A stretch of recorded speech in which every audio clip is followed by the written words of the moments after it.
DPC એટલે કે dam proof course કેમ ભરવું? ઘરની દિવાલને જમીનના ભેજથી રક્ષણ આપવા માટે ડીપીસી કરવામાં આવે છે. પ્લિન્થ લેવલની ઉપર બ્રિક વર્ક કરીને ડીપીસી આપવામાં આવે છે. ડીપીસીની ઊંચાઈ ગ્રાઉન્ડ લેવલથી ઓછામાં ઓછી 6 ઇંચ અને વધુમાં વધુ 16 ઇંચ હોવી જરૂરી છે.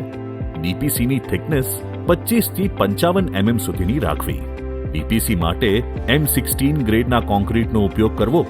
વધુ ભેજવાળા વિસ્તારમાં M20 થી M25 ગ્રેડનું કોન્ક્રીટ વાપરી શકાય. કેપિલરી એક્શનને લીધે આવતો ભેજ ટાળવા માટે ડીપીસીની ઉપર વોટરપ્રૂફિંગ કરવું. બાંધકામ પ્રક્રિયામાં હંમેશા વ્યવસાયિક નિષ્ણાતની સલાહ લેવી અને નિર્ધારિત ધારાધોરણનું પાલન કરવાનો આગ્રહ રાખો.